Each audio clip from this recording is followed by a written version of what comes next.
我也可以找一个平凡的工作啊。问题是我家的开销太大，一个家花你7万呢，我能够单纯吗？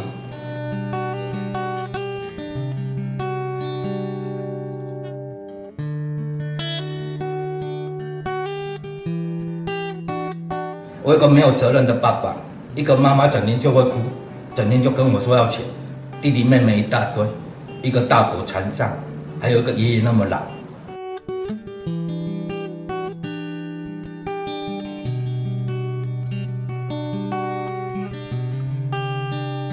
我是17岁那一年出了车祸，很严重，然后在医院，妈妈弟弟妹妹带一群来就一直哭啊，厝里乱七八糟，你不去催，我大概就会放弃较紧，因为我妈妈面对这个家庭问题，忧郁躁郁啊，伊拢伫高医看神经科啊。那一年出车祸之后一出来，我嘛唔知我要做啥，因为手搁长去啊，我找阮姐姐。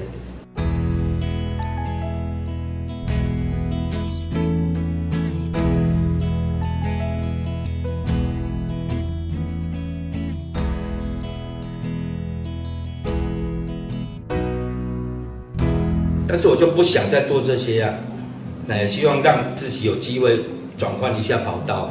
当兵我是去驾训队，退伍之后我的专长就是开卡车啊，所以我就把当兵前啊，剩下那些钱买了很老的油罐车啊。我每天就半暝出门啊，我是讲去做做的，就是要3要开。不过嘛是因为都过度的超载，出了车祸，我才告诉自己我需要转型。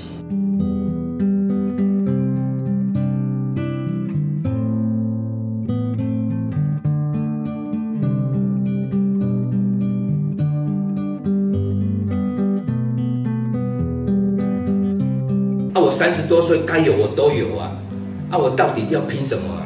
我就决定退休啊，一路来就开始当志工所以我认识那个赵木鹤赵爷爷，他一路来送过很多大陆老农民骨灰回去大陆，然后他跟我分享，分享以后我就跟他说，我说爷爷哪天你老了换我送你回家，这个姻缘是安尼来。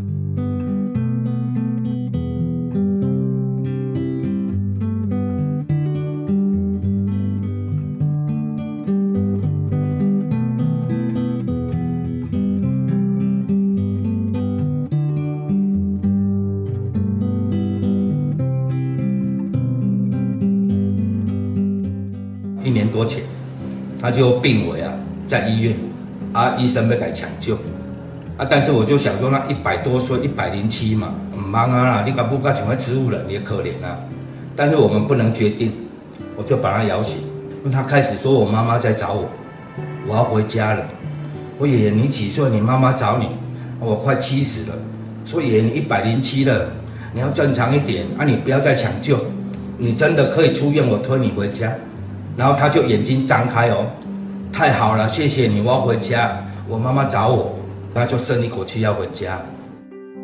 搭高铁到桃园机场，桃园机场一到，因为航空公司真的很害怕，他们说这个爷爷可能要送医院。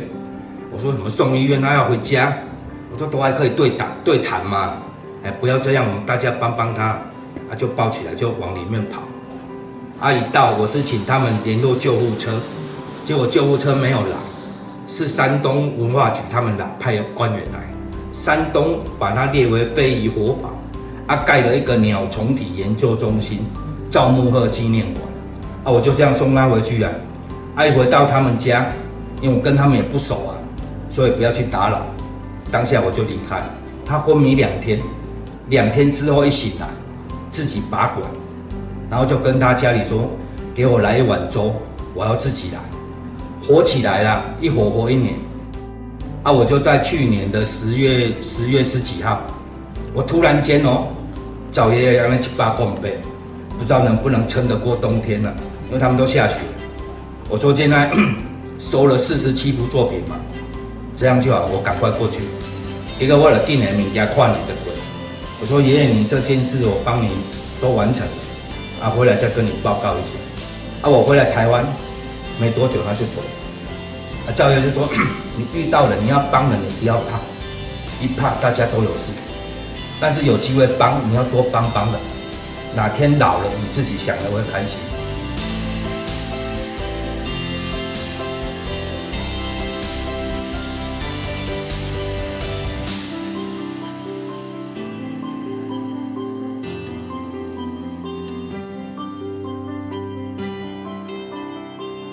人生到最后，你要慢慢去了解，去明白那个过程，那个发生，你要面对，有自己机会哦。你的过不去，你就清楚，怎么让自己轻轻提起，轻轻放下，就安尼尔。